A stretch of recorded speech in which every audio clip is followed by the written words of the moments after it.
Hey everyone, welcome back to Attack on TCG. Fluff here, coming at you with another deck profile.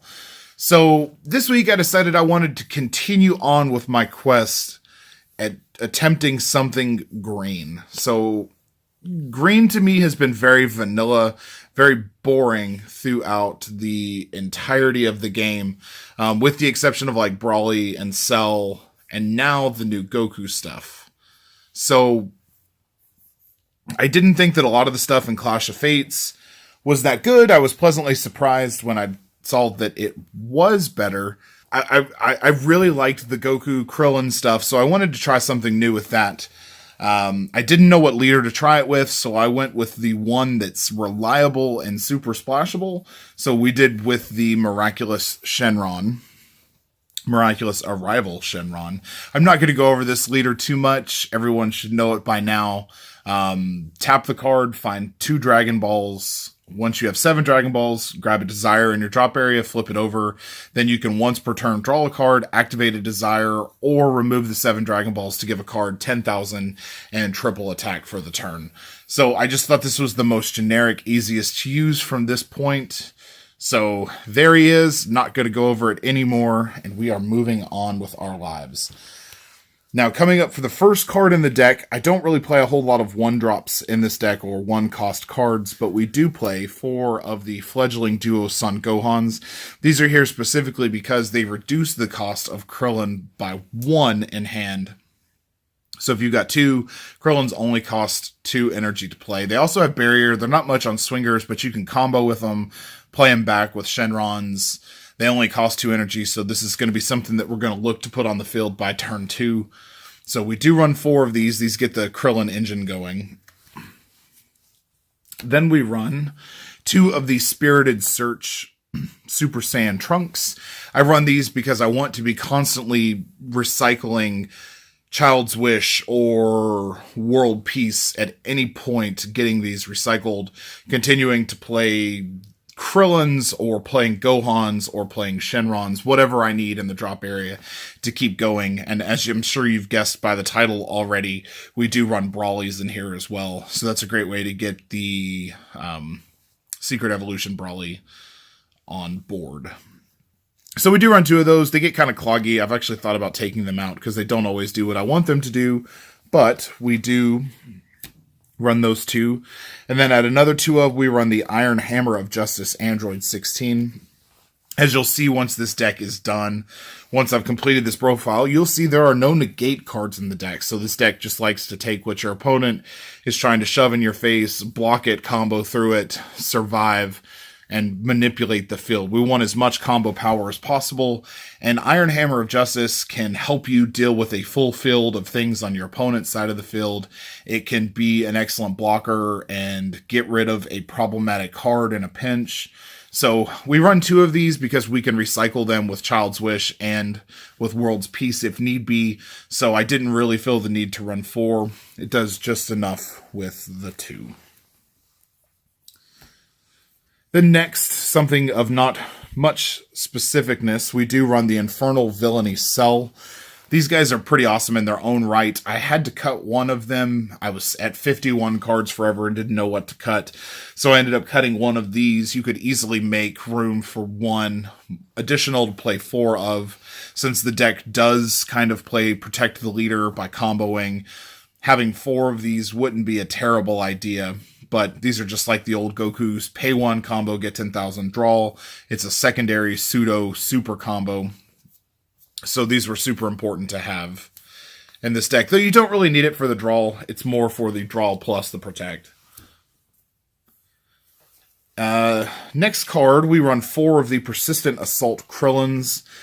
These guys are awesome for playing and drawing, getting through your resources, but also, once they are in rest mode, your opponent's cards cannot attack your leader cards, forcing them to make terrible decisions or having to play around and make suboptimal plays to avoid losing something super special to one of the other cards in this deck. These are easy to play once Gohans are on board. Once Gohan's on board, they still fall under World's Peace, though if they're in the drop area, they will not fall under Child's Wish because the energy cost is only reduced in your hand, so keep that in mind. but we do run 4 of these because we like defending our life. Kind of the partner to that card is the fledgling duo Krillin. I run 3 of these. I thought about jumping this to 4, but I didn't know what to take out for it. And 3 seems to be enough as I need them. When you play this guy, you choose one of your opponent's battle cards and KO it. I don't think there's any restrictions on that. Plus, he's got blocker. I think for a 4-drop, he could have had barrier, but I'm not going to debate as to what could have been versus what is. So I do like this guy. I just didn't see the need for him to be at 4 because we have an absolute ton. It's like a metric ton of field removal in this deck. So having an additional one of these is just kind of overkill. So the 3 is enough. I prefer to have the Persistent Assault Krillin on board. Anyway, now we play those Krillins because we also play the Final Showdown Son Goku. This being the SR that came out of Clash of Fates. Once a Krillin with an energy cost of 4 or less is sent from your battle area to the drop zone, whether it be by battle or by skill, you get to play this guy for free from your hand once per turn. When he's played, he's got double strike, and he picks a card ignoring barrier and pops it. So if your opponent gets rid of the Krillin and are going for game with something, you can use this to stop their play. Though usually most people are going to play around the idea of getting rid of the Krillin while making you waste this effect, but it's still a double striker on the field, and it's easy enough to play back with World's Peace by turn 5 if you have to, though by that point you don't get the effect unless he's played by losing a Krillin. Then you get that effect. But we do run 4 of those.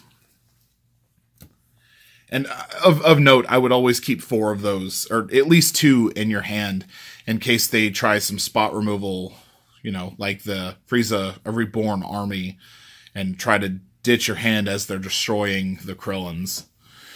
Then we run onto the Broly engine. We run 4 of the Endless Evolution Brolys. These guys, 3 energy cost, 15,000. When they're played, your opponent chooses one of their battle cards and KOs it. We play this for that effect. He's a good swinger, but he's also the segue into the next card.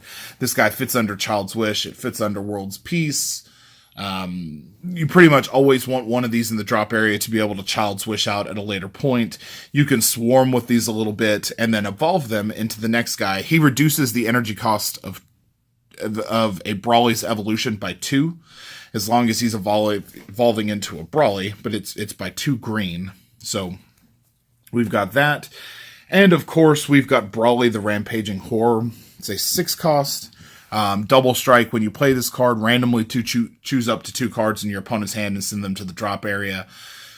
It's only 3 energy to evolve into this card with an Endless Evolution on the field. So very easy to play by turn 3 if the world turns right. Extremely easy to play by turn 4. So oftentimes you can pitch 2 cards out of their hand if you know that you're pitching something important from their hand. You can go for game at that point with Shenron's ability if you need to. But these guys are awesome. I've never actually played with them, and I'm actually really liking them in this deck setup.